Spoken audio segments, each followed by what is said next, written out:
ألف لام ميم را تلك آيات الكتاب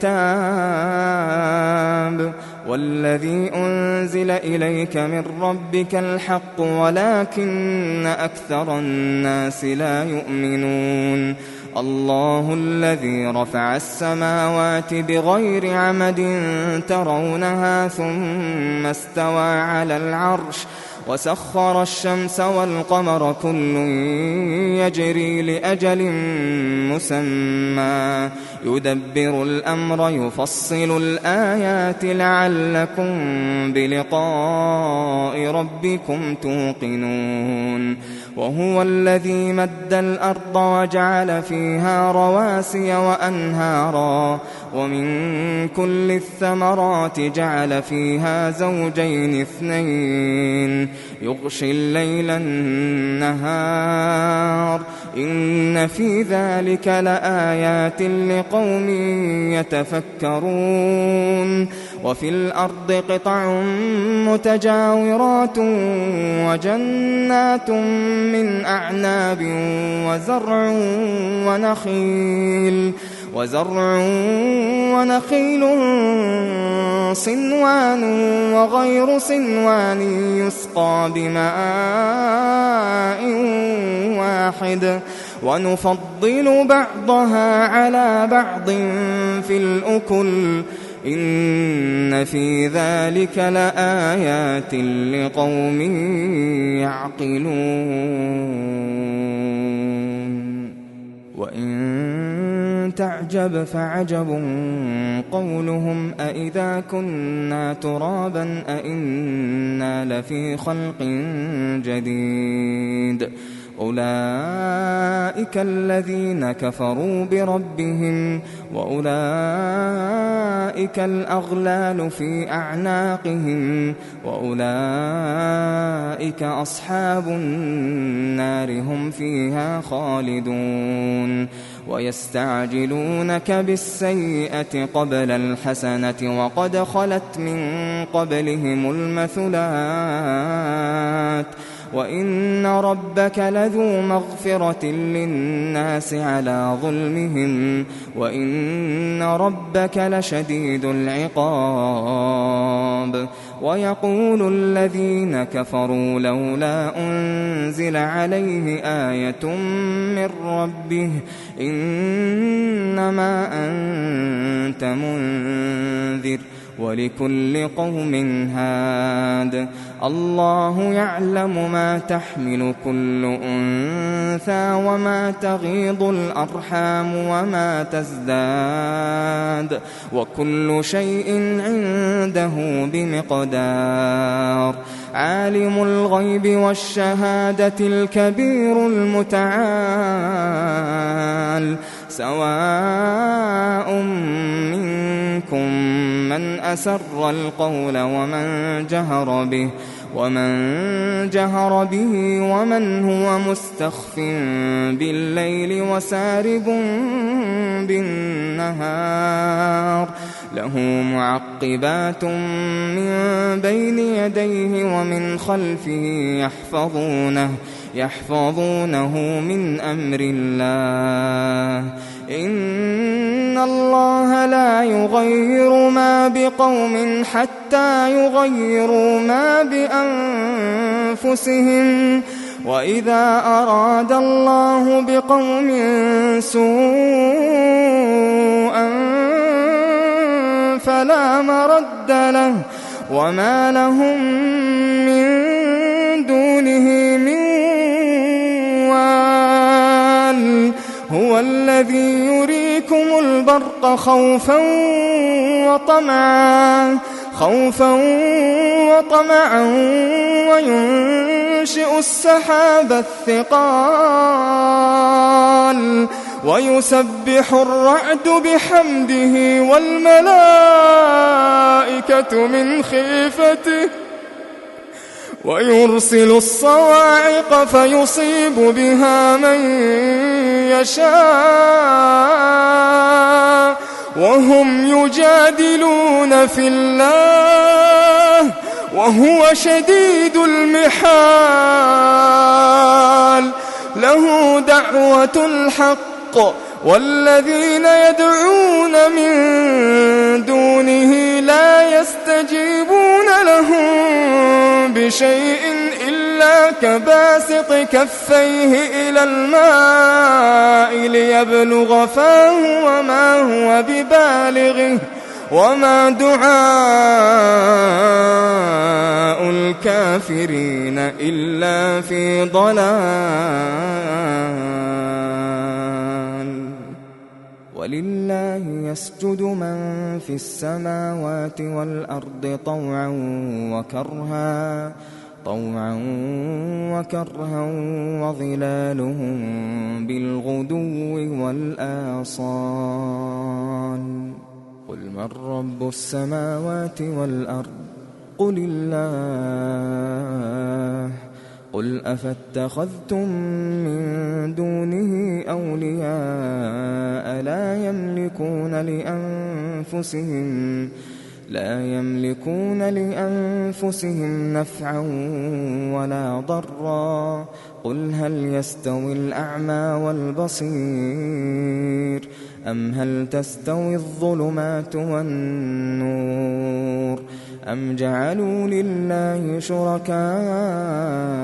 خلقوا كخلقه فتشابه الخلق عليهم. قل الله خالق كل شيء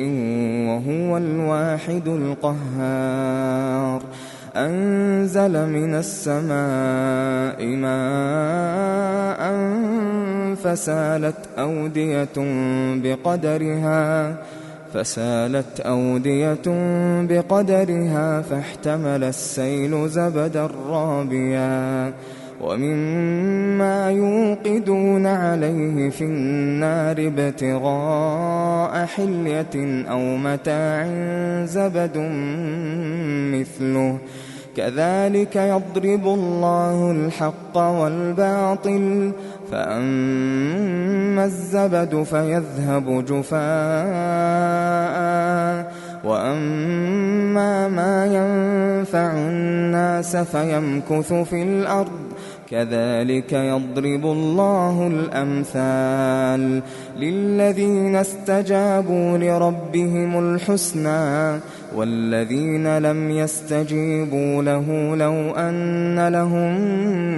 ما في الأرض جميعا ومثله معه لافتدوا به أولئك لهم سوء الحساب ومأواهم جهنم وبئس المهاد. أفمن يعلم أنما أنزل إليك من ربك الحق كمن هو أعمى إنما يتذكر أولو الألباب الذين يوفون بعهد الله ولا ينقضون الميثاق والذين يصلون ما أمر الله به أن يوصل ويخشون ربهم ويخافون سوء الحساب والذين صبروا ابتغاء وجه ربهم وأقاموا الصلاة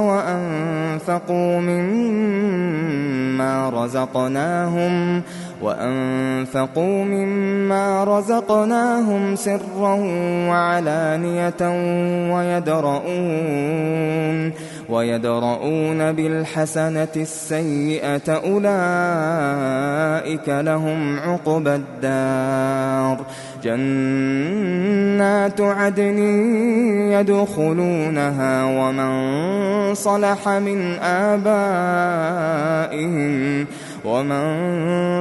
من آبائهم وأزواجهم وذرياتهم والملائكة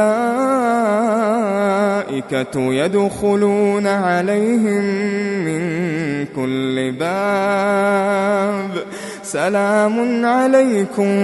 بما صبرتم فنعم عقبى الدار. والذين ينقضون عهد الله من بعد ميثاقه ويقطعون ما أمر الله به أن يوصل ويفسدون في الأرض أولئك لهم اللعنة ولهم سوء الدار.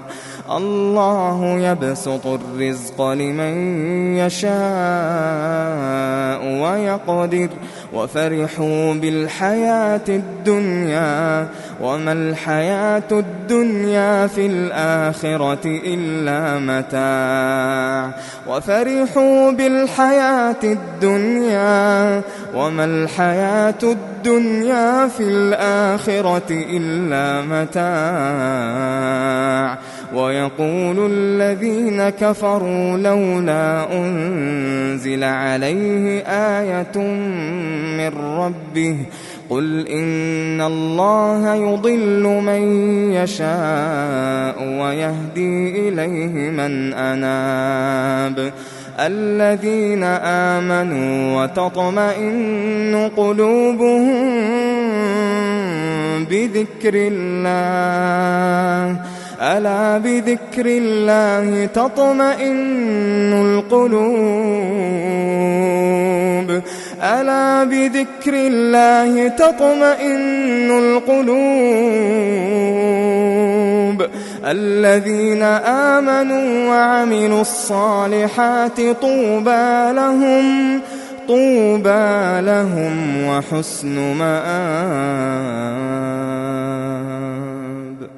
كذلك أرسلناك في أمة قد خلت من قبلها لتتلو عليهم الذي أوحينا إليك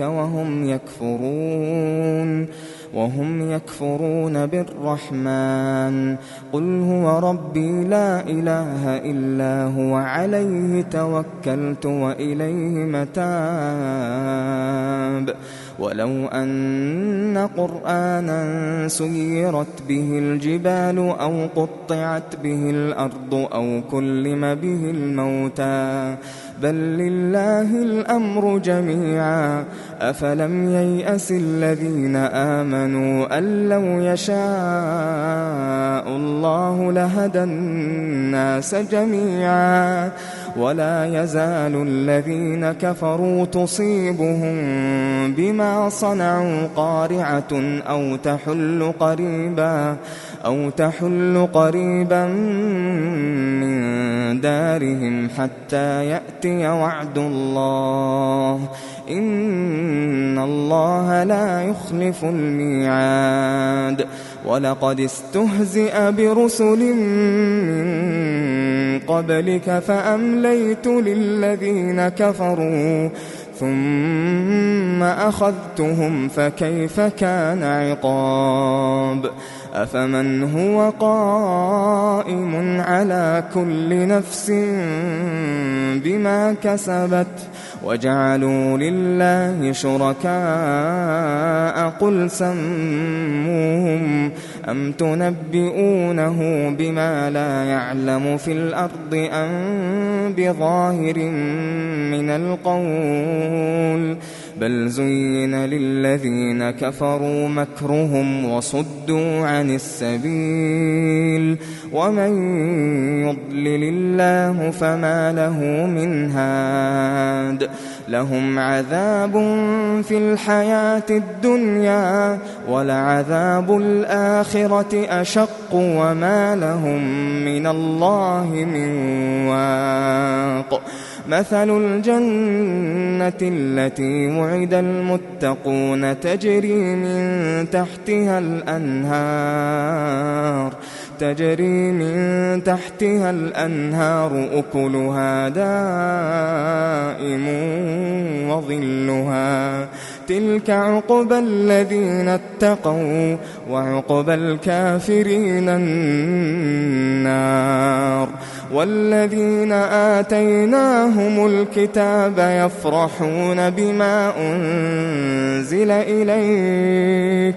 يفرحون بما أنزل إليك ومن الأحزاب من ينكر بعضه قل إنما أمرت أن أعبد الله ولا أشرك به إليه أدعو وإليه مآب وكذلك أنزلناه حكما عربيا ولئن اتبعت أهواءهم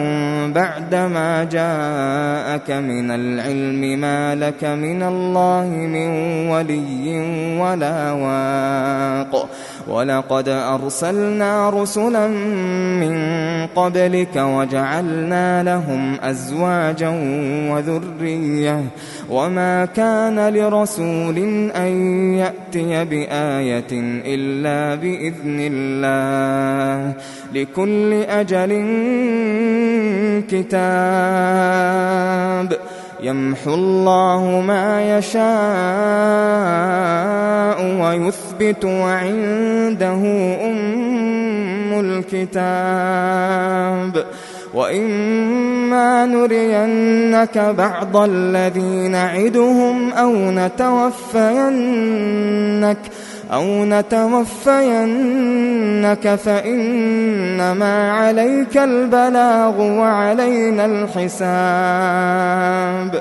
أولم يروا أنا نأتي الأرض ننقصها من أطرافها والله يحكم لا معقب لحكمه وهو سريع الحساب وقد مكر الذين من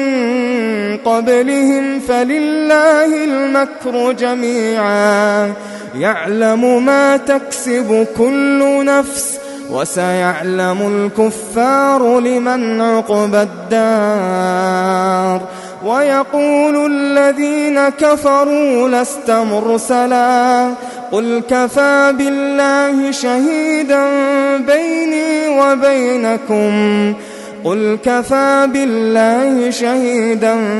بيني وبينكم ومن عنده